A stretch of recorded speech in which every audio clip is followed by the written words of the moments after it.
विपक्ष चर्चा करने से इनकार कर रही थी, पर हम ये उम्मीद करेंगे कि वो सहयोग करे, आगे चर्चा बढ़े और एक कंस्ट्रक्टिव डिबेट हो, डिस्कशन हो। चेतना को चुनौती नहीं देनी चाहिए और सरकार के लिए चेतना ही चुनौती बन गई। हमको चर्चा करनी है इस पे और शुरू से ही हम चर्चा करना चाहते थे।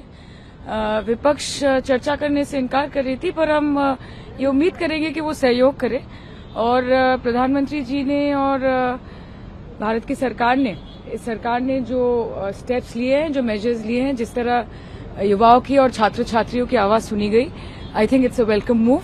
आगे चर्चा बढ़े और एक कंस्ट्रक्टिव डिबेट हो, डिस्कशन हो, यही चाहूंगी एक पार्लियामेंटेरियन होने के नाते। अभी तो फिलहाल जो छात्र नौजवानों के साथ कई जगह पर सरकार केस करा रही है, मुकदमे लिखा रही है।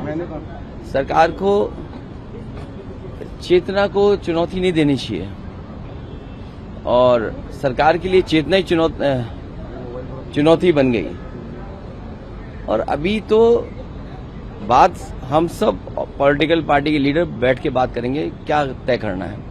जेडीयू के कार्यकारी अध्यक्ष और राज्यसभा सांसद संजय झा है हमारे साथ बात करने के लिए। संजय जी, आज लोकसभा में पब्लिक एग्जामिनेशन संशोधन विधेयक जो है वो पेश होना है। पेपर लीक जैसी जो चीजें हैं, जिस तरह से छात्र लगातार आंदोलन कर रहे थे, जिस वजह से शिक्षा मंत्री का इस्तीफा हो गया, आपको लगता है कि इस पर विपक्ष को एकजुट होने की जरूरत है अब, क्योंकि जब ये विधेयक आ रहा है? देखिए, डे वन से जब से ये लीक की बात आई, सरकार ने कभी इसको कवर अप करने का कोशिश नहीं की, न सरकार ने कोई ईगो बनाया। सरकार के लिए सबसे पहले ये चैलेंज था कि दोबारा एग्जाम हो जाए और रिजल्ट आ जाए, साल खराब नहीं हो बच्चों का, और सरकार ने किया। खुद प्रधानमंत्री जी ने फ्रंट से चाहे जो स्टूडेंट के कंसर्न थे उसको एड्रेस किया।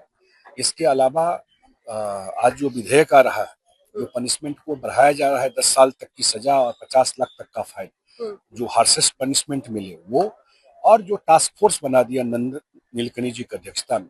और टास्क फोर्स का सबसे बड़ा काम है जो जिसको एड्रेस करेंगे, जो पीएम ने कहा भी है कि ह्यूमन इंटरवेंशन इस सब एग्जाम में कम हो, मैक्सिमम टेक्नोलॉजी का यूज हो और फुल प्रूफ एग्जाम हो। और सबको ट्रस्ट है देश के प्रधानमंत्री पर कि उन्होंने ये टास्क फोर्स बनाया है, तो आने वाले टाइम में एग्जाम फुल प्रूफ होगा। राजनीति करने के लिए बच्चों का कंसर्न करेक्ट सही है, जो उनका इशू था बिल्कुल सही था जो रेज कर रहे थे, लेकिन ये लोग जो इसके आड़ में राजनीति करना चाहते हैं, जिनका खुद का जो ट्रैक रिकॉर्ड जो है वो सब देश की जनता जानती है।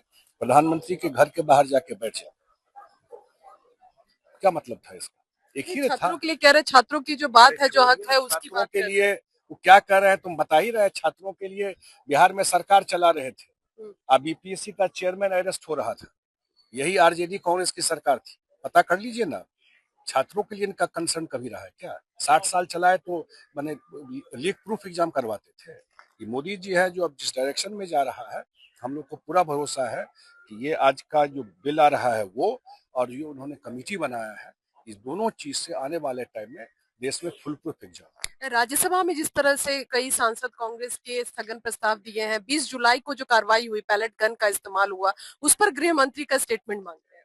अब वो लोग इसको अपना राजनीति चमकाने के लिए, और कोई उनका मुद्दा नहीं है, स्टूडेंट उनका मुद्दा था ही नहीं, जब रहे तो कुछ किया नहीं। उनको लग रहा है क्योंकि देश में वो देख रहे हैं और आप लोग भी देख रही हैं कि बार बार चुनाव में जनता कैसे उनको रिजेक्ट करती है, उनको एक रे ऑफ होप लगा, शायद इसी में मेरा राजनीति चमक। नहीं होगा भाई, नहीं ट्रस्ट है। आज भी 140 करोड़ लोग नरेंद्र मोदी जी पर विश्वास करते हैं। धन्यवाद। Ranjita Jha, Times Now, Navbharat, Delhi.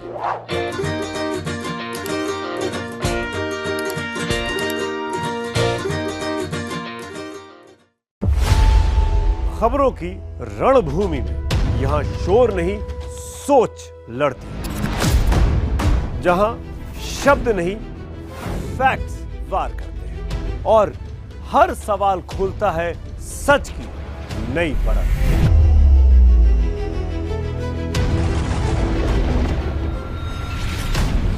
चक्रव्यूह आपके अपने सुमित अवस्थी के साथ सोमवार से शुक्रवार शाम 6:57 पर टाइम्स नाउ नवभारत पर।